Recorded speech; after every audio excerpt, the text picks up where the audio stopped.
आप सभी को चैनल में हार्दिक स्वागत है। आशा करते हैं कि आपका तैयारी बहुत ही बढ़िया चल रहा होगा, क्योंकि अब आपका एग्जाम में 15 डेज बचा हुआ, 15 दिन बचा हुआ, 15 दिन बाद आपका एग्जाम होने वाला है।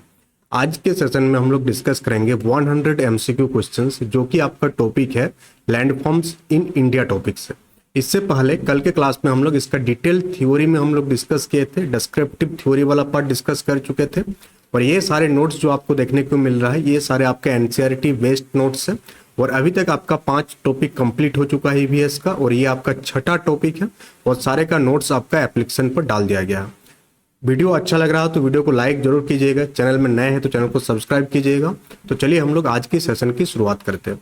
आज का सेशन का पहला क्वेश्चन आपसे पूछा जा रहा है यहाँ पर कि हमारे ग्रह की सतह पर एक भौतिक विशेषता जिसे आकार लेने में लाखों वर्ष लगते हैं, उसे हम लोग किस नाम से जानते हैं। तो काफी इंटरेस्टिंग क्वेश्चन से, इन क्वेश्चंस के माध्यम से आपका कॉन्सेप्ट भी क्लियर होगा, साथ ही साथ क्वेश्चन पूछे जाने की संभावना काफी ज्यादा है इन सारे क्वेश्चंस का, क्योंकि ये सारे आपका एनसीईआरटी से लिया गया है। तो पहला क्वेश्चन पूछा जा रहा है आपसे कि एक ऐसा फिजिकल फीचर्स की बात किया जा रहा है जिसको शेप लेने में लाखों वर्ष का टाइम लगता है, उसे हम लोग किस नाम से जानते हैं। उसे हम लोग लैंड फॉर्म के नाम से जानते हैं। और कल के क्लास में हम लोग बात किए थे, जो लैंड फॉर्म है यानी जो भू आकृति है, इसे जनरली 3 भागों में बांटा गया। कितने भागों में बांटा गया? 3 भागों में।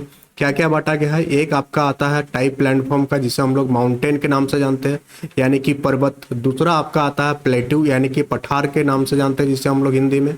तीसरा आपका आता है प्लेन, जो गंगेटिक प्लेन वाला एरिया है इंडिया के रेफरेंस में, तो प्लेन आता है। तो माउंटेन हो गया, प्लेट्यू हो गया, प्लेन हो गया, ये तीनों ही किसका पार्ट है? लैंडफॉर्म की पार्ट है। अगर हम लोग माउंटेन की बात करें तो माउंटेन कैसा होता है? माउंटेन एक आपका उभार, आपका एक ऐसा स्ट्रक्चर है जो काफी ऊपर उठा हुआ देखने में लगता है। और इसका जो कोना होता है, इसका जो एकदम एपेक्स वाला पॉइंट होता है, वो काफी तिरछा होता है। एक होता है माउंटेन, एक होता है हिल। माउंटेन और हिल में क्या अंतर है? अगर आपसे कोई पूछ दे कि एक माउंटेन होता है और एक हिल होता है, दोनों में क्या अंतर है, तो माउंटेन का जो जो पार्ट, ऊपर वाला पार्ट है, वो एकदम कोना होगा, बट हिल जो होगा वो माउंटेन से छोटा होगा। और ये वाला पार्ट थोड़ा सा सपाट होगा, पूरा का पूरा कोना यानी कि कोन यहाँ पर फॉर्मेशन नहीं होगा। क्यों नहीं होगा? क्योंकि हिल जो है काफी पुराने होते हैं, और लंबे टाइम के बाद यहाँ पर जो है बहुत सारे कारणों से ये कट जाता है। ये जो पार्ट जो है अपेक्स वाला पार्ट घिस जाता है, जिसके कारण ये इस टाइप से दिखता है। प्लेट्यू क्या होता है? माउंटेन से थोड़ा, अगर हम लोग बात करें प्लेट्यू का, तो प्लेट्यू यानी कि पठार, यानी कि कोई एक समतल भूमि मान लेते हैं, ये प्लेन है, प्लेन में थोड़ा सा उठा हुआ जगह को हम लोग प्लेट्यू के नाम से जानते हैं।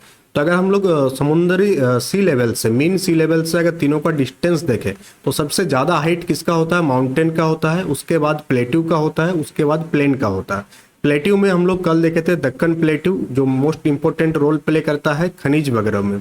और प्लेट्यू को हम लोग क्या कहते हैं? Store house of the minerals. जितने भी टाइप के मिनरल्स है वो हम लोग कहाँ से प्राप्त करते हैं? प्लेट्यू यानी पठार से प्राप्त करते हैं। जैसे कि आपका छोटा नागपुर का पठार, जहाँ से आपको लोहा वगैरह का अयस्क प्रचुर मात्रा में पाया जाता है। प्लेन जो होता है, प्लेन की खासियत क्या होती है कि यहाँ की जनसंख्या सबसे ज्यादा होती है। क्यों होती है? क्योंकि ये आपका नदियों के बेसिन क्षेत्र में प्लेन बनता है, और वह agriculture main important role play करता है, जिसके कारण सबसे ज्यादा जनसंख्या प्लेन में देखने को मिलेगा आपको, यानी कि आपका मैदान में। तो क्वेश्चन नंबर 1 आपको क्लियर हो गया। Let's move to the question number 2। और क्वेश्चन नंबर 2 यहाँ आपसे पूछा जा रहा है कि पृथ्वी के इतिहास के संदर्भ में किस पर्वत श्रृंखला को अपेक्षाकृत युवा माना जाता है। तो बोला जा रहा है कि which mountain range is considered relatively young in terms of earth's history. यानी पृथ्वी के इतिहास में ऐसे कौन सी पर्वत श्रृंखलाएं है जिसको हम लोग युवा मानते हैं, यानी पृथ्वी के संदर्भ में ये युवा है, यंग है।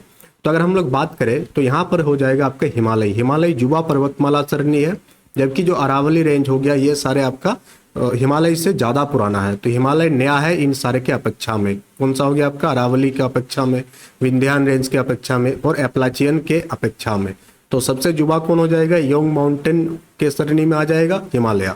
और हिमालय जो है किस टाइप के माउंटेन है? फोल्ड माउंटेन है। कैसा है आपका? फोल्ड माउंटेन, जिसे हम लोग हिंदी में कहते हैं बलित पर्वत। किस प्रकार के पर्वत है? बलित पर्वत। ये पॉइंट भी आप याद रखिएगा। इसे हम लोग बलित पर्वत के नाम से भी जानते हैं। किस नाम से? बलित पर्वत के नाम से जानते हैं। चलिए हम लोग आगे बढ़ते हैं क्वेश्चन नंबर 3 की ओर। क्वेश्चन नंबर 3 आपसे पूछा जा रहा है यहाँ पर कि हिमालय की सबसे उत्तरी श्रृंखला को किस नाम से जाना जाता है। The northern most range of Himalayas is known as. तो हम लोग देखे थे कि हिमालय की श्रेणी को हम लोग 3 भाग में बांटे थे। शिवालिक हो गया, आपका आउटर हिमालय हो गया, लेसर हिमालय हो गया। तो सबसे उत्तर भाग में यानी सबसे उत्तरी श्रृंखला को हम लोग किस नाम से जानते हैं, ये आपसे यहाँ पर पूछा जा रहा है। तो सबसे उत्तरी श्रृंखला को हम लोग किस नाम से जानते हैं, हिमाद्री। किसके नाम से जानते हैं, हिमाद्री। तो सबसे एकदम उत्तर में या नॉर्थ साइड में, इधर हो गया आपका साउथ, तो सबसे पहले क्या मिलेगा आपको, हिमाद्री मिलेगा। क्या मिलेगा आपको, हिमाद्री में मिलेगा। बीच में और एक मिलेगा, और सबसे लास्ट में जो मिलेगा जिसे हम लोग आउटर हिमालय के नाम से जानते हैं वो हो गया आपका शिवालिक। तो शिवालिक को हम लोग किस नाम से जानेंगे, हम लोग आउटर हिमालय के नाम से भी जानते हैं। तो यहाँ पर पूछा जा रहा था आपसे कि नॉर्थर्न मोस्ट में कौन सा है, तो उत्तरी श्रृंखला जो है वो आपका हो जाएगा हिमाद्री। क्वेश्चन नंबर 3 का जो आंसर होगा वो ऑप्शन नंबर सी हो जाएगा। क्वेश्चन का लेवल देख सकते हैं आप, क्वेश्चन का लेवल पीआरटी लेवल का रखा गया है। ऐसा नहीं है कि आपको पीजीटी टीजीटी लेवल का पढ़ाया जा रहा है। क्वेश्चन जो रखा जा रहा है वो एनसीईआरटी की किताब से उठाया गया है। ये सारे क्वेश्चंस आपका एनसीईआरटी के किताब में जब इस टॉपिक को आप ढूंढेंगे, लैंडफॉर्म इन इंडिया, उन्हीं टॉपिक से यह सारे एमसीक्यू को तैयार किया गया। वह सारे टॉपिक में ये सारे कॉन्सेप्ट दिया हुआ है। नोट्स में आप जाके चेक करेंगे तो आपको देखने को मिलेगा। क्वेश्चन नंबर 4 यहाँ पर आपसे यहाँ पर पूछा जा रहा है कि महान हिमालय जिसे हम लोग हिमाद्री के नाम से जानते हैं, ग्रेट हिमालय, क्या हो जाएगा आपका, ग्रेटर हिमालय, जिसे हम लोग हिमाद्री के नाम से जानते हैं, कि जो इसकी पीक है, पीक की एवरेज हाइट आपसे पूछा जा रहा है। तो आपको यहाँ 2 पॉइंट याद रखना है कि ग्रेटर हिमालय को हिमाद्री के नाम से जानते हैं, जो कि आपका सबसे नॉर्थर्न पार्ट है हिमालयन रेंज का, और इसका जो एवरेज हाइट है वो क्या है आपका 6000 मीटर। कितना है आपका 6000 मीटर एवरेज हाइट, एवरेज पूछा गया है। तो उत्तर क्या हो जाएगा, महान हिमालय जिसे हम लोग हिमाद्री के नाम से जानते हैं, कि चोटी की जो औसत ऊंचाई है, एवरेज ऊंचाई है, वो कितना है 6000 मीटर एवरेज हाइट है। नेक्स्ट आपका पूछा जा रहा है कि mount Everest the highest peak in the world. तो हम लोग क्या जानते हैं कि माउंट एवरेस्ट जो है विश्व की सबसे ऊंची चोटी है, ये किस देश में स्थित है, ये आपसे पूछा जा रहा है। बहुत कोई कंफ्यूजन में इसको इंडिया मार्क करके आ जाते हैं कि माउंट एवरेस्ट कहाँ पर है, इंडिया में है। बट आपको याद रखना है कि माउंट एवरेस्ट कहाँ पर है, आपका नेपाल में है।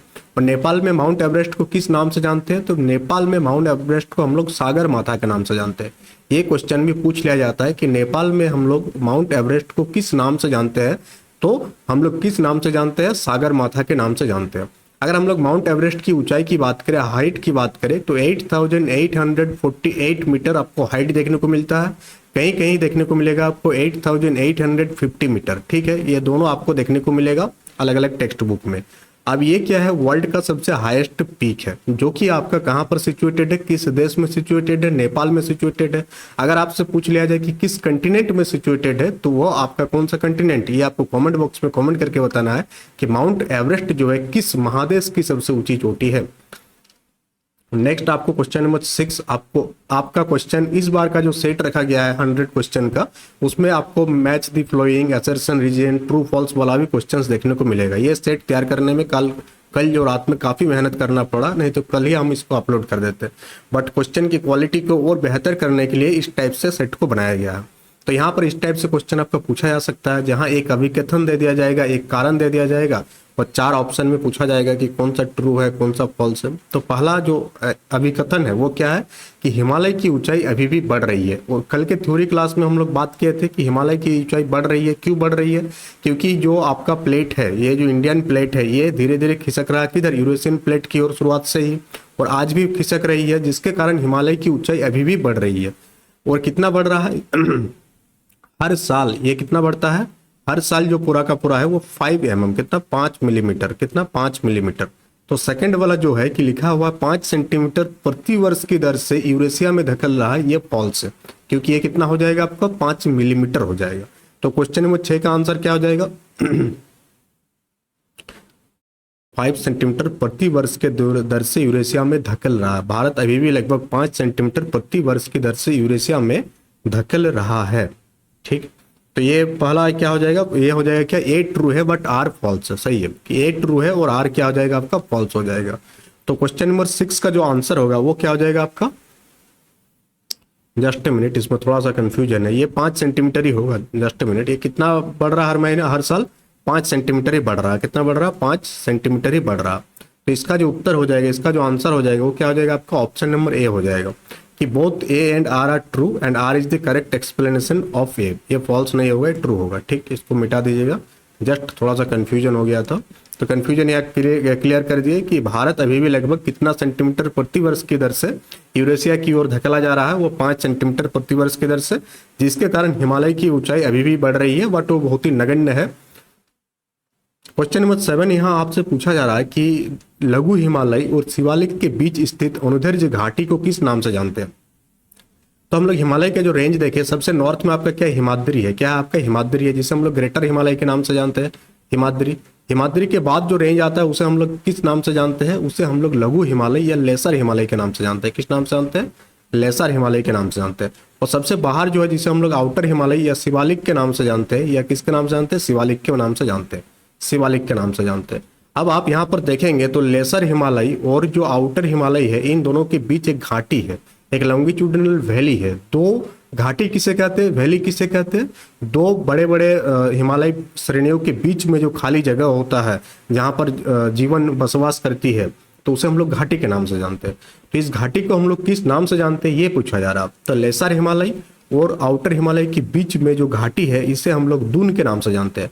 आप सुने होंगे देहरादून वगैरह का नाम, तो ये सारे की कहाँ पर सिचुएटेड है, लेसर हिमालय और आउटर हिमालय के बीच में। कहाँ पर, लेसर हिमालय और आउटर हिमालय के बीच में सिचुएटेड है, जिसे हम लोग दून के नाम से जानते हैं। तो क्वेश्चन नंबर 7 का जो आंसर होगा वो क्या होगा, आपका ऑप्शन नंबर सी हो जाएगा। Let's move to the question number 8। Question number 8 यहाँ आपसे पूछा जा रहा है कि which of the following is the highest peak of South India. South India की सबसे ऊंची चोटी क्या है, दक्षिण भारत की सबसे ऊंची चोटी का नाम आपसे पूछा जा रहा है। तो दक्षिण भारत में सबसे ऊंची चोटी का जो नाम है वो क्या है, अनायमुड़ी या अनामुडी के नाम से हम लोग जिसे जानते हैं। किस नाम से जानते हैं, अनामुडी। ये दक्षिण भारत की दूसरी सबसे ऊंची चोटी है। अगर हम लोग बात करें कि भारत की सबसे ऊंची चोटी का नाम क्या है, तो वो हो जाएगा आपका कंचनजंगा, जिसे हम लोग K2 के नाम से जानते हैं। किस नाम से जानते हैं, K2, कार्यक्रम 2। ठीक, यहाँ पर आपको क्लियर हो गया। तो क्वेश्चन नंबर 8 का आंसर होगा आपका ऑप्शन नंबर बी, अनामुडी जो है वे दक्षिण भारत की सबसे ऊंची चोटी है। Let's move to the question number 9। और क्वेश्चन नंबर 9 यहाँ आपसे पूछा जा रहा है कि हिमालय शब्द का शाब्दिक अर्थ क्या है। इसको आप डिस्क्रिप्टिव में भी डाल सकते हैं, अगर हिमालय से संबंधित कुछ पूछा जाए तो, कि the word Himalaya literally means, क्या मतलब होता। तो हिमालय दो शब्द से मिलकर बना है, संधि विच्छेद अगर करेंगे आप तो क्या आता है, हिम युक्त आलय। क्या आता है, हिम युक्त आलय। हिम मतलब क्या होता है, बर्फ, आइस होता है। आलय मतलब क्या होती है, घर होती है। तो हिमालय का क्या हो जाएगा, तो हिमालय क्या हो जाएगा कि बर्फ का घर। क्या हो जाएगा, अबाउट ऑफ स्नो, बर्फ का घर। हिमालय को हम लोग किस नाम से भी जानते हैं, बर्फ का घर के नाम से भी हम लोग जानते हैं। क्वेश्चन नंबर 10 यहाँ आपसे पूछा जा रहा है कि किस श्रेणी को बाहरी हिमालय के नाम से भी जाना जाता है। तो अभी तक आप इसका उत्तर दे पाएंगे। 3 देखे थे हम लोग। सबसे पहला था आपका हिमाद्री था, क्या था आपका, हिमाद्री, जिसे हम लोग ग्रेटर हिमालय के नाम से जानते हैं, हिमाद्री। जस्ट मिनट, या स्पेलिंग में मिस्टेक हुआ। सबसे पहला क्या है आपका, सबसे पहले आपका है ग्रेटर हिमालय। क्या है, ग्रेटर हिमालय। क्या है, ग्रेटर हिमालय, जिसे हम लोग हिमाद्री के नाम से जानते हैं। किस नाम से जानते हैं, हिमाद्री के नाम से जानते हैं। उसके बाद क्या था आपका, लेसर हिमालय था। क्या था आपका, लघु हिमालय, लेसर हिमालय था, लेसर हिमालय। उसके बाद सबसे क्या था, आउटर हिमालय था। क्या था, आउटर हिमालय था। और इसी आउटर हिमालय को हम लोग किस नाम से जानते हैं, शिवालिक के नाम से जानते हैं। तो क्वेश्चन नंबर 10 का जो आंसर हो जाएगा वो आपका क्या हो जाएगा, ऑप्शन नंबर सी हो जाएगा। Let's move to the question number 11। और क्वेश्चन नंबर 11 यहाँ आपसे पूछा जा रहा है कि समुद्र तल से किसी वस्तु की ऊंचाई को क्या कहा जाता है, the height of an object above sea level. तो ये आपका सी है, समुद्र है। समुद्र से ऊपर की जो हाइट है उसे हम लोग किस नाम से जानते हैं, the height of an object above sea level. तो अबव सी लेवल कोई भी ऑब्जेक्ट के हाइट को हम लोग एल्टीट्यूड के नाम से जानते हैं। किस नाम से जानते हैं, एल्टीट्यूड। तो यहाँ हो जाएगा ऑप्शन नंबर सी, जिसे हिंदी में तुंगता कहते हैं। ठीक, क्लियर हो जाएगा। क्वेश्चन नंबर 12 यहाँ पूछा जा रहा है कि सबसे ऊंची चोटियों वाली सबसे निरंतर श्रृंखला। तो ये जो हिमालय है, हिमालय का रेंजेस है और हर एक रेंज का अपना अपना क्वालिटी है। तो पूछा जा रहा है कि कौन सा सबसे ऊंची चोटियों वाला सबसे निरंतर श्रृंखला, यानी एक ऐसा श्रृंखला जो क्या हो, कंटिन्यूअस भी हो और उसमें जो है सबसे ऊंची चोटी पाया जाता है। तो कौन सा हो जाएगा आपका, ये हो जाएगा आपका हिमाद्री। क्या हो जाएगा, हिमाद्री। हिमाद्री वाला रेंज में ही आपको माउंट एवरेस्ट भी देखने को मिलेगा। नेक्स्ट आपसे पूछा जा रहा है कि Kanchenjunga is located in which Indian state. Kanchenjunga किस भारतीय राज्य में स्थित है। तो कंचनजंगा जो है किस भारतीय राज्य में स्थित है, ये आपसे पूछा जा रहा है। तो ये किस भारतीय राज्य में स्थित है, सिक्किम। सिक्किम में आपका क्या कंचनजंगा सिचुएटेड है। तो 13 का आंसर क्या हो जाएगा आपका, सिक्किम हो जाएगा। नेक्स्ट आपको पूछा जा रहा है कि गोल शीर्ष और कम ऊंचाई वाले पहाड़ों को आमतौर क्या कहा जाता है? Mountains with rounded tops and lower height. यानी एक माउंटेन हो गया जिसकी ऊंचाई काफी बड़ा होती है, उससे छोटा साइज और उसका जो टॉप है वो जनरली क्या होती है? राउंडेड होती है। टॉप्स यहाँ पर देखने को मिलेगा राउंडेड। उसे हम लोग किस नाम से जानते हैं, ये पूछा जा रहा है। और पहले ही सेशन के शुरुआत में ही हम इन दोनों के बारे में डिस्कस कर रहे थे, तो आपको बताए थे इसे हम लोग किस नाम से जानते हैं। इसे हम लोग पहाड़ी के नाम से जानते हैं, हिल्स के नाम से जानते हैं। तो 14 का आंसर क्या हो जाएगा आपका? हिल्स हो जाएगा, पहाड़ी के नाम से जानते हैं। ठीक है, क्लियर हो गया। सेशन में आपको अच्छा लग रहा होगा क्वेश्चन का लेवल देख करके। क्वेश्चन बढ़िया क्वालिटी का लाने के लिए मेहनत करना पड़ता है, क्वेश्चन को छांटना पड़ता है अलग अलग चैप्टर से, एनसीईआरटी की किताब से, और फिर क्वेश्चन को फ्रेम आउट करना पड़ता है, जिसमें काफी टाइम लगता है। क्वेश्चन नंबर 15 यहाँ पूछा जा रहा है आपसे कि माउंट किलिमांजारो एक अकेला पर्वत है जो कहाँ पर स्थित है? तो माउंट किलिमांजारो जो है एक आइसोलेटेड माउंटेन है। अगर हम लोग हिमालय की बात करेंगे, आल्प्स पर्वत की बात करेंगे, तो इन सारे माउंटेन की खासियत क्या है कि ये अकेला नहीं है, ये सारे रेंज है, अलग अलग माउंटेन एक साथ है। बट माउंट किलिमांजारो एक ऐसा माउंटेन है जो आइसोलेटेड है, अकेला है।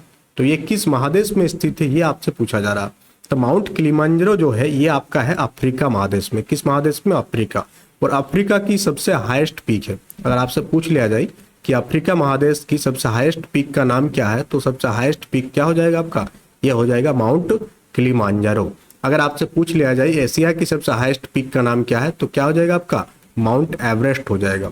और कल के थ्योरी वाले क्लास में सारे का डिस्कस किए थे कि यूरोप का हाईएस्ट पीक का नाम क्या है, साउथ अमेरिका के हाईएस्ट पीक के नाम क्या है। तो कल वाला क्लास जरूर देखिएगा, तो काफी कॉन्सेप्ट आपका क्लियर हो जाएगा। क्वेश्चन नंबर 16 यहाँ पूछा जा रहा है आपसे कि भारत के उत्तरी मैदान किस प्रकार की मिट्टी से बने हैं? तो भारत का जो नॉर्थर्न पार्ट है, जो गंगेटिक वाला पार्ट है, जहां से गंगा नदी बहती है, तो उस पार्ट की जो मिट्टी है किस मिट्टी से बना हुआ, ये आपसे पूछा जा रहा है कि the northern plain of India are formed of which type of soil. किस प्रकार की मिट्टी हम लोगों को देखने को मिलता है? तो वहां पर किस टाइप की मिट्टी देखने को मिलता है? वहां पर हम लोगों को एलुवियल सॉइल यानी कि जलोढ़ मिट्टी देखने को मिलता है, जो कि खेती के लिए काफी उपजाऊ होती है। और इसलिए सबसे ज्यादा खेती आपको देखने को मिलेगा यूपी, बिहार वाले, बंगाल वाले रीजन में, क्योंकि ये किसका पार्ट है? नॉर्थर्न प्लेन का पार्ट है। Move to the question number 17। और क्वेश्चन नंबर 17 यहाँ आपसे पूछा जा रहा है कि the narrow belt of pebbles lying parallel to the slope of Shivalik is. Shivalik की ढलानों के समानांतर स्थित कंकड़ों की संक्रीय पट्टी को हम लोग किस नाम से जानते हैं, ये आपसे पूछा जा रहा है। तो इसे हम लोग भाबर के नाम से जानते हैं। किस नाम से जानते हैं? भाबर। खादर, बांगर, भाबर और तराई, इन तीनों का डेफिनेशन को डिटेल में बताए थे आपको। 18 यहाँ पर पूछा जा रहा है कि बाढ़ के मैदानों के नए युवा निक्षेपों को क्या कहा जाता है? आप देखे होंगे जब बाढ़ वगैरह आती है तो बाढ़ जो पानी की बहाव से मिट्टी को भी बहा कर लेके आती है, तो एक टाइप से क्या बन जाता है? डिपॉजिट बन जाता है, जो कि युवा होती है, क्योंकि हर साल बाढ़ आता है और नया निक्षेप बनता है। तो जो युवा निक्षेप है उसे हम लोग किस नाम से जानते हैं, ये आपसे यहाँ पर पूछा जा रहा है। तो युवा निक्षेप को हम लोग जानते हैं खादर के नाम से। किस नाम से जानते हैं? खादर के नाम से। और बांगर किसे कहते हैं? भांगर। बांगर हो जाएगा ओल्डर डिपॉजिट, जो पहले से है। ओल्डर डिपॉजिट को हम लोग किसके नाम से जानते हैं? बांगर के नाम से जानते हैं। वो जो नया है उसे हम लोग किस नाम से जानते हैं? उसे हम लोग खादर के नाम से जानते हैं। नेक्स्ट आपसे यहाँ पर पूछा जा रहा है कि विश्व का सबसे बड़ा बसा हुआ नदी या द्वीप कौन सा है? Very very important question, most important question में इसको मार्क कीजिएगा। बहुत बार एग्जाम में पूछा गया है कि which is the largest inhabited riverine island in the world. विश्व का सबसे बड़ा बसा हुआ नदी या द्वीप, एक ऐसा आइलैंड जो नदी के ऊपर है। तो एक क्वेश्चन क्या हो जाएगा, इसका आंसर क्या हो जाएगा? तो इसका आंसर हो जाएगा आपका माजुली। और ये किस नदी पर है? तो ब्रह्मपुत्र नदी पर है। किस नदी पर? ब्रह्मपुत्र नदी पर। 2 पॉइंट याद रखना है यहाँ से। नदी का नाम आपको याद रखना है, ब्रह्मपुत्र नदी। दूसरा, ये किस स्टेट में है? तो ये आपका आसाम में है। कहाँ पर? आपका आसाम। तो आसाम में आपका क्या है? माजुली द्वीप आपका सिचुएटेड है। तो विश्व का सबसे बड़ा बसा हुआ रिवरराइन आइलैंड क्या हो जाएगा? माजुली हो जाएगा। क्वेश्चन काफी इंपॉर्टेंट है ये वाला। 20 आपसे यहाँ पर पूछा जा रहा है कि दोआब का अर्थ क्या है? तो Doab means the land between. Doab का अर्थ है कि डैश के बीच की भूमि को हम लोग दोआब कहते हैं। जैसे हम लोग घाटी की बात किए थे कि 2 पहाड़ों के बीच में, 2 माउंटेन्स रेंज के बीच में जो एरिया था उसे हम लोग क्या कहते हैं? घाटी कहते हैं। क्या कहते हैं? घाटी। इसे हम लोग वैली कहते हैं। क्या कहते हैं? वैली। किसके बीच में? 2 पर्वतों के बीच में। ये हो गया आपका पर्वत नंबर 1 और ये हो गया आपका पर्वत नंबर 2। और इन दोनों के बीच में जो एरिया है उसे हम लोग घाटी के नाम से जानते हैं। बट हम लोग दोआब किसे कहते हैं? तो दोआब किसे कहते हैं हम लोग? दो नदी है मान लेते हैं, ये एक नदी है, ये क्या है? एक नदी है, ये एक रिवर वन है, ये क्या है? रिवर वन है। और ये एक दूसरा रिवर है जिसे हम लोग रिवर टू के नाम से जानते हैं, मान लेते हैं रिवर टू है। तो इन दोनों के बीच का जो जगह है इसे हम लोग क्या कहते हैं? दोआब कहते हैं। क्या कहते हैं? दोआब। तो दोआब और घाटी में आपको अंतर समझ में आया कि दो रिवर, दो नदी के बीच की जो भूमि है, लैंड है, इसे हम लोग किस नाम से जानते हैं? दोआब के नाम से जानते हैं। ठीक। और दो पहाड़ के बीच को हम लोग किस नाम से जानते हैं? इसे हम लोग वैली के नाम से जानते हैं, वैली के नाम से जानते हैं। ठीक, क्लियर हो गया। नेक्स्ट यहाँ पर आपसे पूछा जा रहा है कि भारतीय मरुस्थल की एकमात्र बड़ी नदी, the only large river in the Indian desert. तो थार मरुस्थल भारत में पाया जाता है। और थार मरुस्थल कैसा मरुस्थल है? तो ये आप याद रखिएगा, हॉट है। कैसा? गर्म मरुस्थल है, हॉट डिजर्ट है आपका थार मरुस्थल। और ये थार मरुस्थल की एकमात्र नदी आपसे पूछा जा रहा है, तो एकमात्र बड़ी नदी आपसे पूछा जा रहा है, तो कौन सा हो जाएगा आपका? लूनी नदी। लूनी नदी आपका मरुस्थल में बहने वाली एकमात्र बड़ी नदी है। नेक्स्ट आपका है कि थार मरुस्थल में पाए जाने वाले अर्धचंद्राकार रेत के टीले को क्या कहा जाता है? Crescent shaped sand dunes found in the Thar desert are called. किस नाम से हम लोग जानते हैं?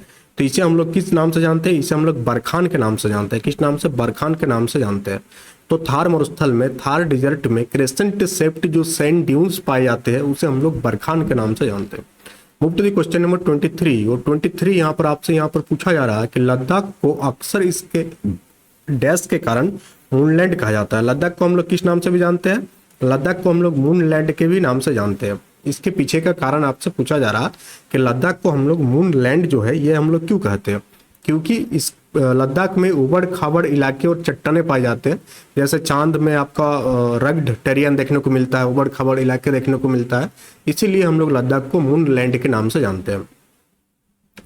Move to the question number 24। और 24 आपसे यहाँ पर पूछा जा रहा है कि traditional agriculture in the Ganga plain was mostly. Ganga के मैदान में जो पारंपरिक कृषि थी वो किस प्रकार की कृषि देखने को मिलता है? तो जो सीढ़ीदार खेती है ये आपको पहाड़ों में देखने को मिलता है। माउंटेन्स वाले एरिया में किस टाइप की कृषि देखने को मिलता है? हम लोगों को सीढ़ीदार खेती देखने को मिलता है। और जो गंगेटिक प्लेन है, गंगेटिक प्लेन में जो खेती देखने को मिलती है वो किस प्रकार की देखने को मिलती है? वर्षा आधारित की, वर्षा आधारित खेती हम लोगों को देखने को मिलता है। नेक्स्ट पूछा जा रहा है कि उच्च उर्वरता के कारण कौन सी भू आकृति गहन कृषि के लिए आदर्श है?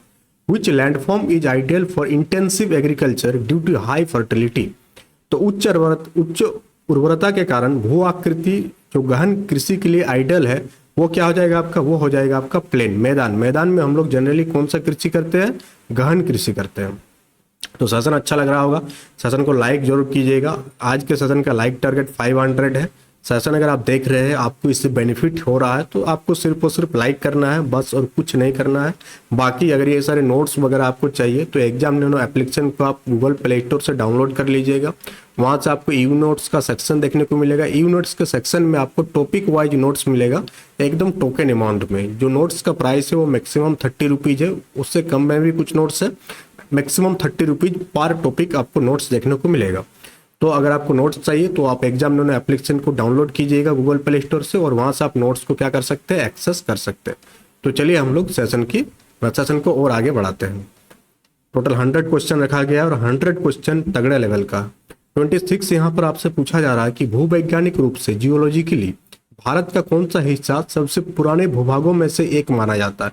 Which part of India is considered one of the oldest land masses? तो किस पार्ट को भारत का सबसे पुराने भूभागों में से एक माना जाता है, ये पूछा जा रहा। तो आपका क्या हो जाएगा? प्रायद्वीपीय पठार वाला पार्ट, जो पेनिनसुलर वाला प्लेट्यू है। पेनिनसुलर किसे कहते हैं? ऐसा लैंड मास जो तीन ओर से किससे घिरा हुआ हो? पानी से घिरा हो। यानी इधर आप देखेंगे तो इधर क्या है आपका? अरब सागर है। क्या आपका? अरब सागर है। इधर क्या आपका? बंगाल की खाड़ी है। क्या आपका? बंगाल की खाड़ी है। इधर क्या आपका? हिंद महासागर है। तो इसे हम लोग क्या होता है? पेनिनसुलर के नाम से जानते हैं। किस नाम से जानते हैं? पेनिनसुलर के नाम से जानते हैं। साथ ही साथ इधर वाला जो एरिया है, इस ए वाला एरिया, इधर हम लोगों को क्या देखने को मिलता है? पूर्वी घाट। क्या देखने को मिलता है? पूर्वी घाट। क्या मिलता है? पूर्वी घाट। इधर क्या देखने को मिलता है आपको? पश्चिमी घाट देखने को मिलता है। पश्चिमी घाट देखने को मिलता है। तो इस टाइप से आपको चीजों को कनेक्ट करना है, इससे चीजें आपको ज्यादा आसानी से समझ में आएगा। 27 यहाँ पर आपसे पूछा जा रहा है कि प्रायद्वीपीय पठार के काली मिट्टी वाले क्षेत्र को किस नाम से जाना जाता है? पेनिनसुलर प्लेट्यू में जो ब्लैक सॉयल एरिया है उसे हम लोग किस नाम से जानते हैं, ये आपसे पूछा जा रहा है। तो उसे हम लोग किस नाम से जानते हैं, उसे हम लोग दक्कन ट्रैप के नाम से जानते हैं। किस नाम से? दक्कन ट्रैप के नाम से जानते हैं। 28 यहाँ पर पूछा जा रहा है कि किस पठार को खनिजों का भंडार, स्टोर हाउस ऑफ मिनरल्स कहा जाता है। मोस्ट इंपोर्टेंट, एनसीईआरटी में ये दिया हुआ है कि स्टोर हाउस ऑफ मिनरल्स के नाम से हम लोग किस पठार को जानते हैं। तो स्टोर हाउस ऑफ मिनरल्स के नाम से हम लोग किस पठार को जानते हैं? छोटा नागपुर पठार। सबसे ज्यादा खनिज जो है आपको कौन सा पठार में देखने को मिलेगा? छोटा नागपुर प्लेट्यू में देखने को मिलेगा। तो आंसर क्या हो जाएगा? ऑप्शन नंबर सी आपका बिल्कुल सही उत्तर हो जाएगा। नेक्स्ट आपसे पूछा जा रहा है कि the highest peak in the eastern Ghat, पूर्वी घाट की सबसे ऊंची चोटी के नाम आपसे पूछा जा रहा है। हाईएस्ट पीक का किसका? ईस्टर्न घाट का हाईएस्ट पीक पूछा जा रहा। तो ईस्टर्न घाट यानी जो पूर्वी घाट है, इसका जो हाईएस्ट पीक है वो क्या हो जाएगा आपका? महेंद्रगिरी। महेंद्रगिरी जो है किसका है? ईस्टर्न घाट का सबसे हाईएस्ट पीक है। नेक्स्ट आपसे पूछा जा रहा है कि पूर्वी घाट की तुलना में पश्चिमी घाट क्या है? Western ghats are dash compare to the eastern Ghat. तो वेस्टर्न घाट जो है पूर्वी घाट की तुलना में क्या है? ऊंचे है, हायर है। क्या है आपका? ऊंचा है। तो इसका आंसर क्या आ जाएगा? ऊंचे है। 31 यहाँ आपसे पूछा जा रहा है कि नर्मदा नदी के दक्षिण में स्थित त्रिकोणीय भूभाग, तो the triangular landmass lying to the south of river Narmada. तो नर्मदा नदी के दक्षिण में जो त्रिकोणीय भूभाग है उसे हम लोग किस नाम से जानते हैं, ये आपसे पूछा जा रहा है। तो उसे हम लोग किस नाम से जानते हैं? उसे हम लोग दक्कन के पठार के नाम से जानते हैं, डेक्कन प्लेट्यू के नाम से जानते हैं। 32 आपसे यहाँ पर पूछा जा रहा है कि जोग जलप्रपात किस राज्य में स्थित है? Jog falls is located in which state. तो आपको याद रखना है जो फॉल्स बनता है, जलप्रपात बनता है, जनरली पठारी इलाकों में देखने को मिलता है। किस इलाकों में? प्लेट्यू वाला एरिया में, पठारी इलाकों में आपको जलप्रपात देखने को मिलेगा, क्योंकि वहां पर जो भूमि है थोड़ा ऊंचाई में पाया जाता है। और जो नदी वगैरह आते हैं, जैसे ये ऊंचाई में है और नदी वगैरह इधर से कहीं बहा गई है, तो यहाँ से वो गिरेगा, तो इससे क्या बनेगा? एक वाटरफॉल बनेगा, जलप्रपात बनेगा। तो पूछा जा रहा है कि जलप्रपात जो कि है आपका जोग जलप्रपात, ये किस राज्य में स्थित है, ये आपसे पूछा जा रहा है। तो जोग जलप्रपात जो है आपका कर्नाटका में सिचुएटेड है। 33 पूछा जा रहा है कि तीन तरफ से पानी से घिरा हुआ भूभाग को हम लोग किस नाम से जानते हैं। तो अभी हम लोग डिस्कस किए कि तीन तरफ से अगर पानी से घिरा होगा, इधर से भी पानी होगा, इधर से भी पानी होगा और इधर से भी पानी होगा, तो उसको हम लोग प्रायद्वीप कहते हैं। क्या कहते हैं? उसको हम लोग प्रायद्वीप कहते हैं। इंग्लिश में उसे हम लोग कहते हैं पेनिनसुला। क्या कहते हैं? पेनिनसुला। तो 33 का जो आंसर हो जाएगा वो क्या हो जाएगा आपका? ऑप्शन नंबर सी हो जाएगा। Now let's move to the question number 34। और 34 यहाँ पर आपसे क्या पूछा जा रहा है कि पश्चिमी तट के उत्तरी भाग को क्या कहा जाता है? पश्चिमी तट के उत्तरी भाग, the northern part of the western coast is called Konkan. उसे हम लोग किस नाम से जानते हैं? कोंकण के नाम से जानते हैं। तो आपको ऑनलाइनर टाइप से याद रखना है कि पश्चिमी तट के उत्तरी भाग को हम लोग कोंकण के नाम से जानते हैं। नेक्स्ट आपका 35 पूछा जा रहा है कि भारत की सबसे बड़े खारी पानी के झील, जो कि आपका नाम है किस, क्या नाम है? चिल्का झील, ये किस स्टेट में लोकेटेड है, ये आपसे पूछा जा रहा है। तो लेक चिल्का, और ये क्या है? इंडिया का लार्जेस्ट सॉल्ट वाटर लेक है। तो ये 2 पॉइंट आपको याद रखना है कि इंडिया का जो लार्जेस्ट सॉल्ट वाटर लेक है वो कौन सा लेक है? हो जाएगा आपका लेक चिल्का हो जाएगा। और ये किस स्टेट में सिचुएटेड है? तो ये आपका सिचुएटेड है उड़ीसा में। कहाँ पर सिचुएटेड है? उड़ीसा। उड़ीसा की राजधानी आपको कमेंट बॉक्स में कमेंट करके लिखना है कि उड़ीसा की राजधानी कहाँ है। 36 यहाँ पर आपसे पूछा जा रहा है कि Lakshadweep island are of dash origin. Lakshadweep समूह डैश मूल के है। तो लक्षद्वीप आइलैंड जो है वो कोराल ओरिजिन का है, मूंगा ओरिजिन, जिसे हम लोग कोराल के नाम से जानते हैं। तो 36 का आंसर क्या हो जाएगा? कोराल हो जाएगा। 37 यहाँ पर आपसे पूछा जा रहा है कि भारत का एकमात्र सक्रिय ज्वालामुखी, India's only active volcano is found on which island. तो भारत की एकमात्र जो सक्रिय ज्वालामुखी जिसे हम लोग किस द्वीप पर पाया जाता है, ये आपसे पूछा जा रहा था। ये आपका बेरन आइलैंड में पाया जाता है। किस आइलैंड पर? बेरन आइलैंड में। नेक्स्ट आपसे पूछा जा रहा है कि तिब्बती पठार को अक्सर क्या कहा जाता है? The Tibetan plateau is often called the. तो तिब्बतियन प्लेट्यू को हम लोग अक्सर किस नाम से जानते हैं, ये आपसे पूछा जा रहा है। तो इसे हम लोग कहते हैं रूफ ऑफ द वर्ल्ड, दुनिया की छत। ऑप्शन नंबर बी आपका बिल्कुल यहाँ पर सही उत्तर हो जाएगा। नेक्स्ट यहाँ पर है स्टेटमेंट दिया हुआ है, फिर आपको आंसर करना है। स्टेटमेंट 1 है, आपसे पूछा जा रहा है यहाँ पर कथन 1 कि मूंगे उथले और गर्म पानी में पनपते हैं। जो कोराल्स होती है ये आपका किस टाइप के पानी में पनपते हैं? गर्म और उथले पानी में पनपते हैं। स्टेटमेंट 2 है कि the great barrier reef is an example of barrier reef. Great barrier reef एक बैरियर रीफ का उदाहरण है, ये बोला जा रहा है। तो इसमें क्या हो जाएगा? दोनों ही कथन सही है कि मूंगे जो है ये उथले और गर्म पानी में पनपते हैं, और ग्रेट बैरियर रीफ जो है बैरियर रीफ का आपका एक एग्जाम्पल हो जाएगा। क्वेश्चन नंबर 40 यहाँ पर आपसे पूछा जा रहा है कि लक्षद्वीप का प्रशासनिक मुख्यालय, the administrative headquarter of Lakshadweep, तो लक्षद्वीप का जो हेडक्वार्टर है, प्रशासनिक हेडक्वार्टर है, वो कहाँ पर है ये पूछा जा रहा है आपसे। तो लक्षद्वीप का जो हेडक्वार्टर है वो कहाँ हो जाएगा आपका, वो हो जाएगा कवरत्ती, कवरत्ती लक्षद्वीप का हेडक्वार्टर। 41 आपसे यहाँ पर पूछा जा रहा है कि सुंदरबन डेल्टा किन नदियों द्वारा बनाया जाता है। तो जो सुंदरबन डेल्टा है ये दो नदियों के द्वारा बनाया जाता है, और वो नदियाँ कौन कौन सा है, ये हो जाएगा आपका गंगा और ब्रह्मपुत्र नदी। गंगा और ब्रह्मपुत्र नदी जो है कौन सा डेल्टा फॉर्म करती है, सुंदरबन डेल्टा को फॉर्म करती है। 42 यहाँ पर आपसे पूछा जा रहा है कि सीढ़ीदार खेत के लिए कौन सी भू आकृति जानी जाती है, यानी किस प्रकार के लैंडफॉर्म में आपका टेरेस फार्मिंग किया जाता है। तो जो माउंटेन वाले रेंज होता है, माउंटेन वाले एरिया होता है, वहां पर किस प्रकार की खेती देखने को मिलता है, वहां पर हम लोगों को सीढ़ीदार खेती देखने को मिलता है। तो 42 का जो आंसर हो जाएगा वो क्या हो जाएगा आपका, माउंटेन्स हो जाएगा। 43 यहाँ पर आपसे पूछा जा रहा है कि भारत के सबसे पुराने पहाड़ जो लगभग 2.5 अरब साल पुराना है, कौन सा पहाड़ है। The oldest mountain in India हुई अबाउट 2.5 बिलियन ईयर्स ओल्ड, तो कौन सा पहाड़ी हो जाएगा, अरावली रेंज। अरावली पहाड़ी जो है सबसे पुरानी पहाड़ी है भारत का, ये ओल्डेस्ट माउंटेन है, और कितने साल पुराने हैं, 2.5 अरब साल ये ओल्डेस्ट है। नेक्स्ट पूछा जा रहा है कि व्हाट इज बरखान, बरखान क्या है, व्हाट इज बरखान। तो अभी अभी आपको बताए थे कि बरखान क्या है। बरखान क्या है, आपका अर्धचंद्र का रेत का टीला है, क्रेसेंट शेप्ड सैंड ड्यून को हम लोग किस नाम से जानते हैं, बरखान के नाम से जानते हैं।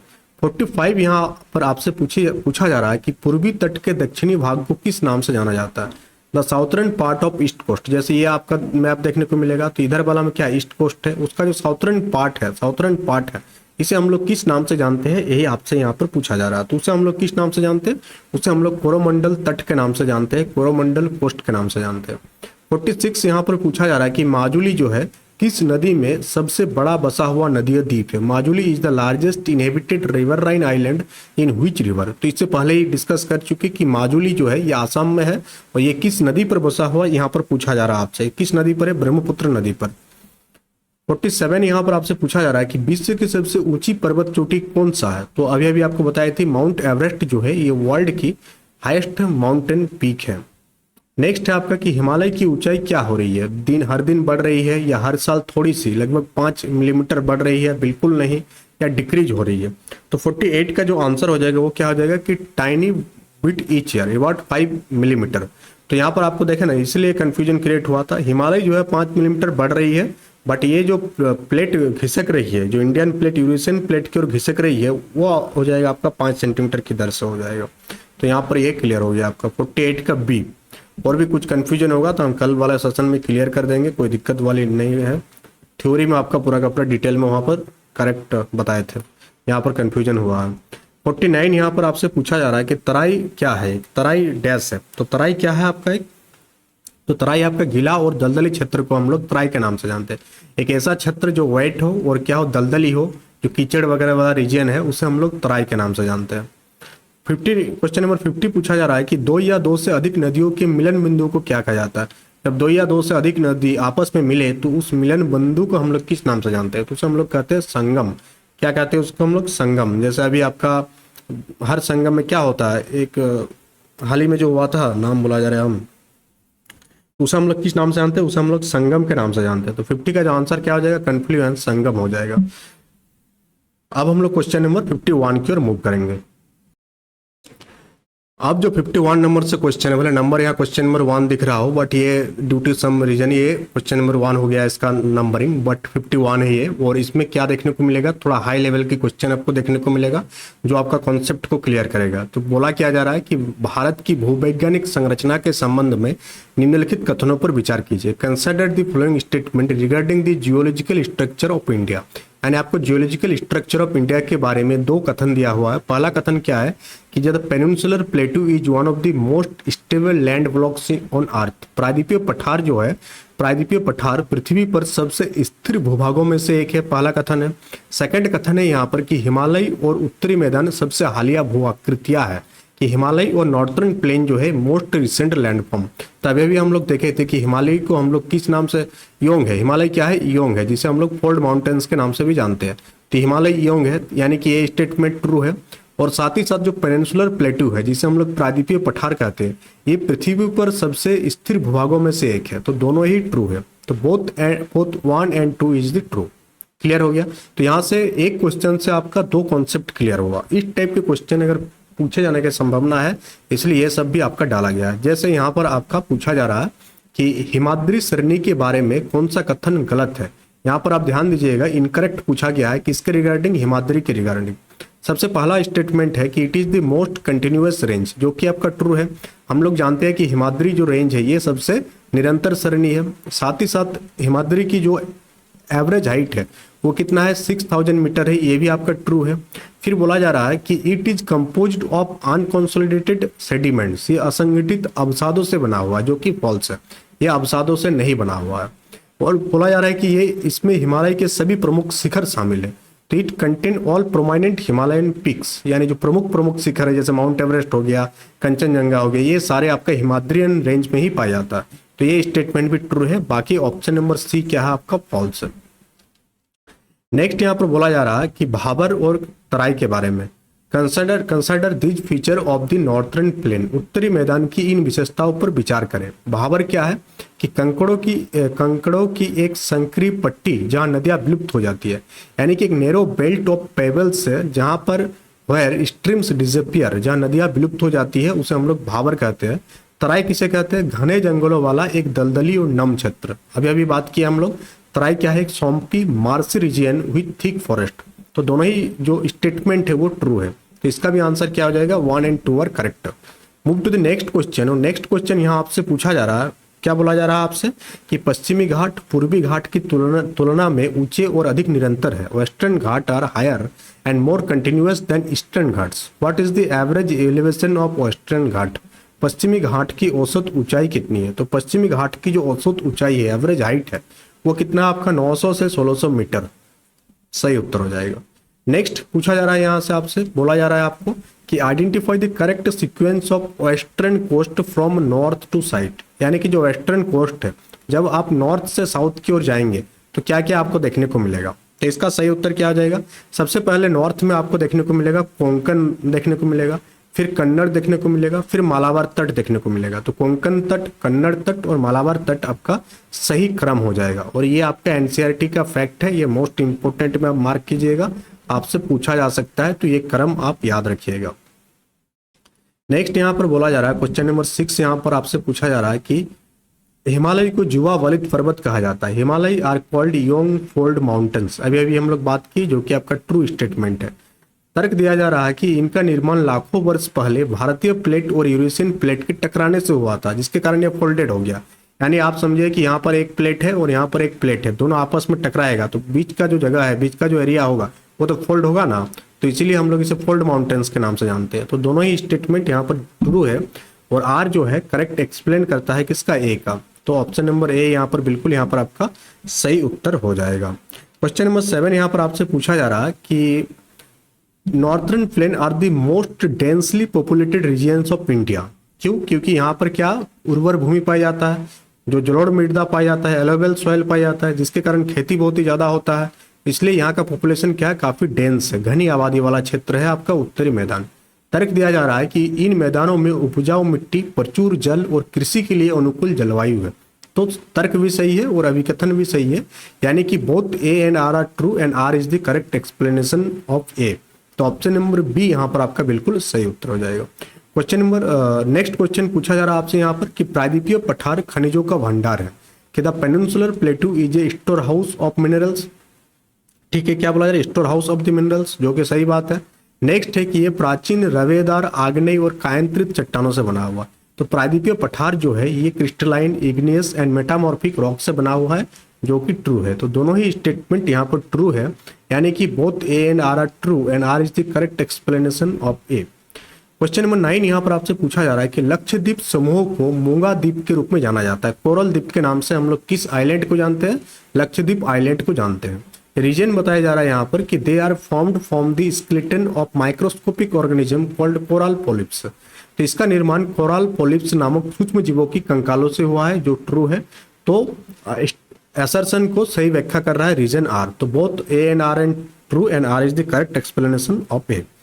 Move to the question number 10 यानी क्वेश्चन नंबर 60। क्वेश्चन नंबर 60 में क्या पूछा जा रहा है यहाँ पर आपसे, अभिकथन क्या दिया हुआ है कि पूर्वी तटीय मैदान पश्चिमी तटीय मैदान के तुलना में अधिक क्या ब्रॉडर है, अधिक चौड़े हैं। The eastern coastal plain are broader than the western coastal plain. Reason दिया जा रहा है इसका कि महानदी गोदावरी, कृष्णा और कावेरी जैसी बड़ी नदियां ने यहाँ व्यापक डेल्टा बनाया है, जिसके कारण क्या है, ये चौड़े है। तो ये भी सही है, दोनों ही सही है और आर इसका करेक्ट एक्सप्लेनेशन है।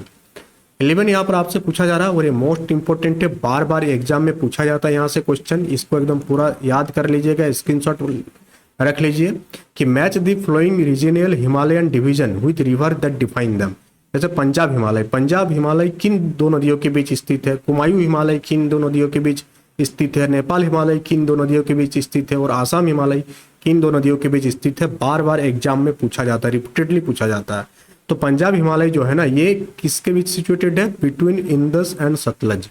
तो इंदस एंड सतलज रिवर के बीच में आपका हो जाएगा पंजाब हिमालय सिचुएटेड है, ठीक है। कुमाऊं हिमालय जो है ये किसके बीच में सिचुएटेड है, यह आपका सतलज और काली नदी के बीच में आपका कुमाऊं हिमालय सिचुएटेड है। अगर हम लोग नेपाल हिमालय की बात करें तो नेपाल हिमालय आपका सिचुएटेड है काली और तीस्ता नदी के बीच में, और आसाम हिमालय सिचुएटेड है आपका तीस्ता और दिहांग नदी के बीच में। तो आपको पॉइंट याद रखना है कि सतलज और काली के बीच में पंजाब हिमालय, यानी कि सतलज और काली के बीच में कौन सा हिमालय, सॉरी कुमायूं हिमालय, कौन सा हो जाएगा आपका, कुमायूं हिमालय हो जाएगा। तो ये पूरा आपको याद रखना है कि पंजाब हिमालय इंदुस एंड सतलज के बीच में, कुमायूं हिमालय जो है सतलज और काली के बीच में, नेपाल हिमालय जो है काली और तीस्ता के बीच में, और आसाम हिमालय जो है तीस्ता और दिहांग के बीच में आपका सिचुएटेड है। बार बार ये क्वेश्चन एग्जाम में पूछा जाता है। नेक्स्ट आपसे यहाँ पर पूछा जा रहा है कि match the peak with their respective location. शिखरों का उनका संबंधित स्थानों या श्रृंखलाओं के साथ मिलान करें। तो क्या हो जाएगा आपका, जैसे अनामुड़ी, तो अनामुड़ी हम लोगों का किधर सिचुएटेड है, अनामुड़ी जो है आपका सिचुएटेड है वेस्टर्न घाट में। वेस्टर्न घाट की सबसे ऊंची चोटी है, साथ ही आपका दक्षिण भारत का भी सबसे ऊंची चोटी है। तो अनामुड़ी जो है आपका क्या हो जाएगा, वेस्टर्न घाट हो जाएगा। जो महेंद्रगिरी है, महेंद्रगिरी आपका सिचुएटेड है पूर्वी घाट में, कैसे आपका पूर्वी घाट, ईस्टर्न घाट हो जाएगा आपका महेंद्रगिरी। जो गुरु शिखर है ये आपका कहाँ सिचुएटेड है, तो गुरु शिखर जो है आपका सिचुएटेड है अरावली हिल्स में। कहाँ हो जाएगा, अरावली हिल्स में आपका गुरु शिखर सिचुएटेड है। अगर हम लोग बात करें कंचनजंगा, तो कंचनजंगा आपका हिमालय में सिचुएटेड है, सिक्किम में। तो ये 4 पॉइंट आपको याद रखना है, अनामुडी वेस्टर्न घाट में, महेंद्रगिरी ईस्टर्न घाट में, गुरु शिखर अरावली हिल में, और कंचनजंगा आपका हिमालयन रेंज में सिचुएटेड है। नेक्स्ट यहाँ पर पूछा जा रहा है आपसे कि लघु हिमालय और शिवालिक के बीच स्थित अनुदैर्ध्य घाटी को हम लोग दून के नाम से जानते हैं, जो पहले ही हम लोग डिस्कस कर चुके हैं। नेक्स्ट आपका कि ज्वालामुखी गतिविधियों द्वारा निर्मित प्रायद्वीपीय पठार के काली मिट्टी वाले क्षेत्र को हम लोग किस नाम से जानते हैं, the black soil area of the peninsular plateau found by volcanic activity. तो वॉल्केनिक एक्टिविटी से कौन सा प्लेट्यू का निर्माण हुआ, तो वॉल्केनिक एक्टिविटी से आपका जो दक्कन ट्रैप है इसका निर्माण हुआ है। तो आंसर हो जाएगा दक्कन ट्रैप। नेक्स्ट आपका कि भारतीय मरुस्थल क्षेत्र की एकमात्र बड़ी नदी कौन सा हो जाएगा आपका, लूनी नदी जो है एकमात्र बड़ी नदी हो जाएगा, जो थार डिजर्ट में आपका सिचुएटेड है। नेक्स्ट आपका विच of the following is true regarding the भांगर सोयल। भांगर सोयल के संबंध में कौन सा कथन सत्य है, ये आपसे पूछा जा रहा। तो भांगर जो होती है इसमें जो है कंकड़ के नाम से जाने वाले चुनेदार निक्षेप होते हैं, कहाँ पर आपका, भांगर में। तो क्या हो जाएगा इसका answer, bhangar. It contains calcareous deposit known as kankar. Next आपका क्वेश्चन नंबर 17 पूछा जा रहा है कि इज इट ट्रू और false that the eastern Ghat are continuous and can be crossed through passes only. पूर्वी घाट निरंतर है और उन्हें केवल दर्रों के माध्यम से पार किया जा सकता है।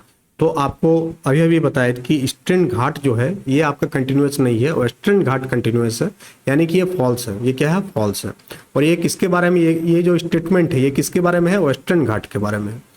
नेक्स्ट आपसे यहाँ पर पूछा जा रहा है कि पूर्वांचल पर्वतों में कौन सी पहाड़ियाँ शामिल है। तो पूर्वांचल पर्वत, पूर्वांचल माउंटेन्स में आपका जो 7 सिस्टर्स में पाए 7 जो 7 सिस्टर्स वाले स्टेट है वहाँ पर ये सारे पहाड़ियाँ पाई जाती है। और ये सारे पहाड़ियों के नाम क्या हो जाएगा, जैसे पटकाई हिल हो गया, नागा हिल्स हो गया, मणिपुर हिल्स हो गया एंड मिजो हिल्स। ये सारे आपका किसका पार्ट है, पूर्वांचल माउंटेन्स की पार्ट है। क्लियर हो गया आपको। नेक्स्ट आपसे यहाँ पर पूछा जा रहा है कि हिमालय का कौन सा भाग कश्मीरी घाटी और डल झील के लिए प्रसिद्ध है। तो हिमालय का कौन सा भाग जो है, कौन सा पार्ट जो है कश्मीर वैली और डल लेक के लिए फेमस है, ये आपसे यहाँ पर पूछा जा रहा है। तो कौन सा पार्ट हो जाएगा, हिमाचल हिमालय जो है कश्मीर घाटी और डल झील के लिए प्रसिद्ध है। नेक्स्ट दोआब क्या है, तो दो नदियों के बीच की भूमि को हम लोग किस नाम से जानते हैं, दोआब के नाम से जानते हैं। नेक्स्ट आपसे कि छोटानागपुर को पठार का जल किस प्रमुख नदी द्वारा निकाला जाता है, the Chotanagpur plateau is drained by which major river. तो छोटानागपुर पठार में जो दामोदर नदी है इसी से आपका पानी निकलता है।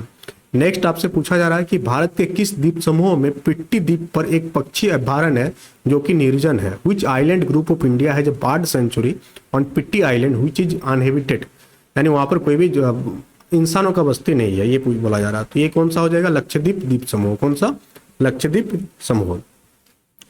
नेक्स्ट यहाँ बोला जा रहा है कि निम्नलिखित में से कौन सा खादर मिट्टी की विशेषता है, खादर का कौन सा कैरेक्टरिस्टिक्स है, ये पूछा जा रहा है। तो खादर का कैरेक्टरिस्टिक्स क्या है कि हर साल बाढ़ द्वारा ये क्या बनती है, नवीनीकृत होता है, और जो बांगर है वो पुराना होता है और खादर जो होती है नया होता है। नेक्स्ट अरावली श्रेणी की सबसे ऊंची चोटी जिसे हम लोग गुरु शिखर के नाम से जानते हैं वो किस स्टेट में सिचुएटेड है, ये बोला जा रहा है। तो ये आपका राजस्थान में सिचुएटेड है गुरु शिखर, जो कि अरावली श्रेणी का सबसे हाईएस्ट पीक है। दक्कन का पठार किस दिशा की ओर झुका हुआ, Deccan plateau slopes toward which direction. तो डेक्कन प्लेट्यू जो है ये आपका झुका हुआ है पूरब की ओर, किधर झुका हुआ है, पूरब की ओर झुका हुआ है। नेक्स्ट बोला जा रहा है कि कौन सा मध्य उच्च भूमि का हिस्सा नहीं है, विच of the following is not a part of central highland. तो सेंट्रल हाईलैंड का पार्ट नहीं है आपका दक्कन ट्रैप, बाकी आपका मालवा ट्रैप हो, मालवा प्लेट्यू हो गया, बुंदेलखंड हो गया और छोटानागपुर प्लेट्यू हो गया, ये सारे सेंट्रल हाईलैंड के पार्ट है। नेक्स्ट है आपका eastern coastal plain is referred to as, पूर्व तटीय मैदान के उत्तरी भाग को क्या कहा जाता है। तो पूर्वी तटीय मैदान के उत्तरी भाग को हम लोग किस नाम से जानते हैं, तो इसे हम लोग जानते हैं नॉर्थर्न सरकार के नाम से हम लोग जानते हैं, नॉर्थर्न कोस्ट हो जाए, कोस्ट लिख दो इसको। ठीक है, क्लियर हो गया यहाँ पर। नेक्स्ट आपसे पूछा जा रहा है कि बरखान के बनने का मुख्य कारण क्या है, what is the main cause of the formation of barchan. तो बरखान बनने का मेन कारण है कि वाइंड डिपोजिट इन डिजर्ट, मरुस्थलों में पवन निक्षेपण, यानी मरुस्थल में आप जाएंगे तो जो बालू को क्या पवन उड़ा करके लेके जाती है और उसी से क्या बनती है, बरखान बनती है। 29 यहाँ पर आपसे पूछा जा रहा है कि हिमालय की ऊंचाई अभी भी बढ़ रही है, क्यों। हम लोग डिस्कस किए कि हिमालय की ऊंचाई जो है अभी भी बढ़ रही है ड्यू टू भारतीय प्लेट जो है, इंडियन प्लेट जो है ये किधर जा रही है, यूरेशियन प्लेट की ओर। भारतीय प्लेट अभी भी किसको धकेल रहा है, यूरेशियन प्लेट को धकेले जा रहा है, जिसके कारण इसकी ऊंचाई क्या हो रही है, बढ़ रही है। 30 यहाँ पर आपसे पूछा जा रहा है, 30 क्या है कि कौन सी नदी भ्रंश घाटी से होकर बहती है, which flowing river flow through the rift valley. तो रिफ्ट वैली की ओर से कौन सी नदी हो जाएगा इसका उत्तर, इसका उत्तर हो जाएगा नर्मदा नदी, आपका भ्रंश घाटी से होते हुए बहती हुई। नेक्स्ट है आपका कि काराकोरम श्रेणी किस पर्वत प्रणाली का हिस्सा है। तो काराकोरम श्रेणी जो है ये किस पर्वत श्रेणी का हिस्सा है, ये ट्रांस हिमालय का हिस्सा है। किसका हिस्सा है, ट्रांस हिमालय का हिस्सा है। नेक्स्ट आपका कि भारत के सबसे बड़े खारे पानी का झील है जिसे हम लोग चिल्का झील के नाम से जानते हैं, किस डेल्टा के दक्षिण में स्थित है। तो Chilka lake the largest salt water lake in India lie to south of which delta, किस डेल्टा के साउथ में ये सिचुएटेड है, तो ये महान नदी डेल्टा के साउथ में सिचुएटेड है। नेक्स्ट है कि एटॉल्स के बारे में कौन सा कथन सत्य है, एटॉल्स। तो एटॉल्स क्या होता है, तो एटॉल्स आपका गोलाकार सर्कुलर कोरल रीफ होती है, क्या होती है, द सर्कुलर कोरल रीफ्स को हम लोग एटॉल्स के नाम से जानते हैं। नेक्स्ट आपसे पूछा जा रहा है कि कश्मीर, कांगड़ा और कुल्लू जो प्रसिद्ध घाटी है ये किस श्रेणी का हिस्सा है, ये आपसे पूछा जा रहा है। तो ये किस श्रेणी का हिस्सा है, ये आपका हिमाचल लेसर हिमालय की श्रेणी है। नेक्स्ट आपका the southern part of eastern coastal plane, पूर्वी तटीय मैदान के दक्षिणी भाग को क्या कहा जाता है। तो पूर्व तटीय मैदान का जो दक्षिणी भाग है इसे हम लोग किस नाम से जानते हैं, इसे हम लोग कोरोमंडल तट के नाम से जानते हैं। तो पूर्व तटीय मैदान का दक्षिणी भाग को हम लोग किस नाम से जानेंगे, कोरोमंडल तट के नाम से जानते हैं। नेक्स्ट है कि अनामुडी की सही ऊंचाई कौन सी है, करेक्ट हाइट ऑफ अनामुडी। तो अनामुडी की जो करेक्ट हाइट हो जाएगा वो क्या हो जाएगा आपका 2695 मीटर इसका हाइट हो जाएगा। नेक्स्ट है स्टेटमेंट 1 कि शिवालिक श्रेणी में भूस्खलन का खतरा है, Shivalik range is prone to landslides, ये नदियों द्वारा लाए गए असंगठित अवसादों से बना हुआ है। तो क्या इसका उत्तर हो जाएगा, तो इसका उत्तर हो जाएगा कि both A and R is true, Shivalik श्रेणी में भूस्खलन का खतरा है और ये नदियों द्वारा लाए गए असंगठित अवसादों से बना हुआ है। नेक्स्ट है आपका कि कौन सा भौगोलिक विभाजन गोंडवाना भूमि का हिस्सा था। तो कौन सा भौगोलिक विभाजन, which physiographic division was part of Gondwana land. तो गोंडवाना लैंड का पार्ट कौन था आपका, तो गोंडवाना लैंड का पार्ट हो जाएगा आपका द पेनिनसुलर प्लेटू यानी कि प्रायद्वीपीय पठार। नेक्स्ट आपका माजुली किस राज्य में स्थित है? माजुली माजुली नदी द्वीप जो है ब्रह्मपुत्र नदी में आसाम में ये आपका सिचुएटेड है। नेक्स्ट है आपका कि पालघाट दर्रा किन दो राज्यों को जोड़ता है? तो पालघाट जो है किन दो राज्यों को जोड़ता है? केरल और तमिलनाडु को जोड़ता है पालघाट। नेक्स्ट है आपका कि निम्नलिखित में से कौन भारत में एक शीत मरुस्थल है? भारत का कोल्ड डिजर्ट के नाम से हम लोग किसे जानते हैं? तो भारत का कोल्ड डिजर्ट के नाम से हम लोग जानते हैं लद्दाख को। और थार जो है ये आपका एक हॉट डिजर्ट है। क्या है आपका? हॉट है। बट यहाँ पर आपका एक चीज ध्यान रखना है कि both Ladakh and Spiti are cold desert. क्या ध्यान देना है कि लद्दाख और स्पीति जो है कोल्ड डिजर्ट है, but Ladakh is the primary answer. Ladakh दिया हुआ एनसीईआरटी में, तो आपको यहाँ याद रखना है लद्दाख। नेक्स्ट आपसे बोला जा रहा है कि अरावली पहाड़ियां प्रायद्वीपीय पठार के डैश किनारों पर स्थित है। The Aravalli hills lie on the dash margin of the peninsular plateau. तो किस मार्जिन में सिचुएटेड है? तो ये आपका सिचुएटेड है नॉर्थ वेस्टर्न पार्ट में। आपका अरावली पेनिनसुलर प्लेटू के नॉर्थ वेस्टर्न पार्ट में अरावली हिल्स आपका सिचुएटेड है। नेक्स्ट आपसे बोला जा रहा है कि कौन सा प्रायद्वीपीय पठार की विशेषता नहीं है? Which of the following is not a characteristics of the peninsular plateau. तो पेनिनसुलर प्लेट्यू की क्या विशेषता नहीं है ये बोला जा रहा है। तो क्या विशेषता नहीं है कि पेनिनसुलर प्लेट्यू में लिखा है कि high peaks and deep valley पाया जाता है, जो कि गलत है। ये हम लोग की हिमालयन रेंज में पाया जाता है। तो इसका उत्तर हो जाएगा सी नंबर। बाकी पेनिनसुलर प्लेट्यू काफी प्राचीन भूभाग है, चौड़ी घाटियां देखने को मिलती है और धीरे धीरे उठती पहाड़ियां राइजिंग हिल्स देखने को मिलता है हम लोगों को। कहाँ पर? पेनिनसुलर प्लेट्यू में। 44 यहाँ पर बोला जा रहा है कि कन्नड़ मैदान किसके बीच स्थित है? Kannada plain is located between आपका गोवा एंड मैंगलोर। गोवा एंड मैंगलोर के बीच में कन्नड़ प्लेन आपका लोकेटेड है। प्लेन यानी कि मैदान। स्टेटमेंट दिया जा रहा है कि मूंगे गहरे ठंडे पानी में पनपते हैं। कि जो कोरल्स होती है ये कहाँ पर पनपती है? डीप कोल्ड वाटर में ये पनपती है। तो ये सही है या गलत है? ये फॉल्स है। क्यों? क्योंकि इन्हें उथले, गर्म और कीचड़ मुक्त पानी की आवश्यकता होती है, जो पहले हम लोग डिस्कस किए। और लक्षद्वीप कोरल रीफ से ही बना हुआ है। नेक्स्ट आपका यहाँ बोला जा रहा है कि कौन निम्नलिखित में से कौन पूर्वी घाट की सबसे ऊंची चोटी? तो पूर्वी घाट की सबसे ऊंची चोटी हो जाएगा आपका Mahendragiri. Mahendragiri is open cited in older text book और जिंदागढ़ा इज द एक्चुअल हाइट। तो टेक्स्ट बुक में महेंद्रगिरी दिया हुआ, तो आपका आंसर उसी हिसाब से करना है। नेक्स्ट है आपका कि Teesta and Dihang river define which section of Himalaya. तो तीस्ता और दिहांग रिवर, तो अभी अभी हम लोग डिस्कस किए थे इसको, आसाम हिमालय। तीस्ता और दिहांग हिमालय किसके कनेक्ट करता है? आसाम हिमालय से कनेक्ट कीजिएगा इसको आप। नेक्स्ट है कि खनिज उपलब्धता के कारण निम्नलिखित में से कौन सी भू आकृति वो इंडस्ट्री की उच्च सांद्रता के लिए जाने जाते हैं? Which of the following landform is known for its high concentration of industries due to mineral availability. तो क्या हो जाएगा? आपका हो जाएगा छोटा नागपुर पठार। 49 यहाँ पर बोला जा रहा है कि बरखान प्रमुखता से कहाँ पाए जाते हैं? तो बरखान जनरली हम लोग को जैसलमेर यानी कि जो डिजर्ट वाले एरिया है वहां पर देखने को मिलेगा आपको बरखान।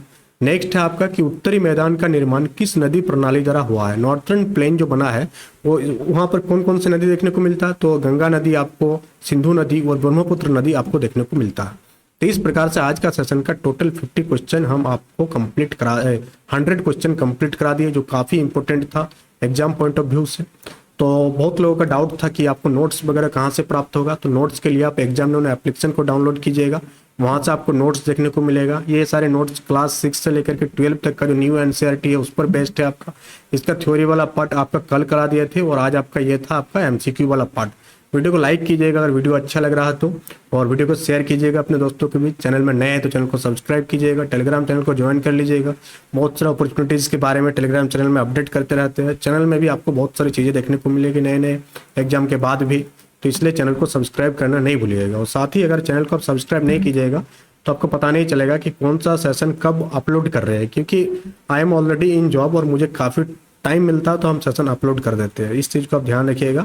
कोई फिक्स टाइम हम नहीं बना सकते कि हाँ आज आपको इस टाइम पर सेशन मिला तो कल भी आपको इसी टाइम में सेशन मिलेगा, बट हम कोशिश करते हैं कि आपको हर दिन आपको सेशन देखने को मिले। तो इन सारी चीज़ों को ध्यान में रखते हुए सपोर्ट कीजिएगा। सपोर्ट की जरूरी होती है, बिना सपोर्ट का कोई कुछ भी नहीं कर सकता। जैसे आपको अभी एग्जाम क्रैक करने के लिए सपोर्ट की जरूरत पड़ा, उसी टाइप से मुझे भी आगे बढ़ने के लिए और बढ़िया से बढ़िया कंटेंट डिलीवर करने के लिए आप लोगों की सपोर्ट की जरूरत है। आप लोगों के सपोर्ट के बिना ये पॉसिबल नहीं है, और आपको सपोर्ट करना भी चाहिए मेहनत को देख करके। अगर हाँ मेहनत नहीं करते और फिर आपसे सपोर्ट मांगते तो अलग बात था, बट अगर हम मेहनत कर रहे हैं तो आपका भी एक रिस्पॉन्सिबिलिटी, दायित्व बनता है कि हाँ हम सपोर्ट करें, क्योंकि आप आए हुए दिन बहुत सारे काम करते हैं जो आपके लिए जरूरी नहीं होता। बट यहाँ पर जितने भी इंफॉर्मेशन आपको प्रोवाइड कराई जा रही है ये सारे आपके लिए जरूरी है। आपके इम्पोर्ट आपका जो एग्जाम टाइम है ये सबसे बेस्ट यूज होने वाला है आपका, जितने भी सेशन कराए जाएंगे आपका टाइम एकदम खराब नहीं होगा। 24 घंटा में सिर्फ और सिर्फ आधा घंटा 1 घंटा दे करके आप अपना तैयारी को और बेहतर बना सकते हैं। तो that's all for today, thank you for attending the session.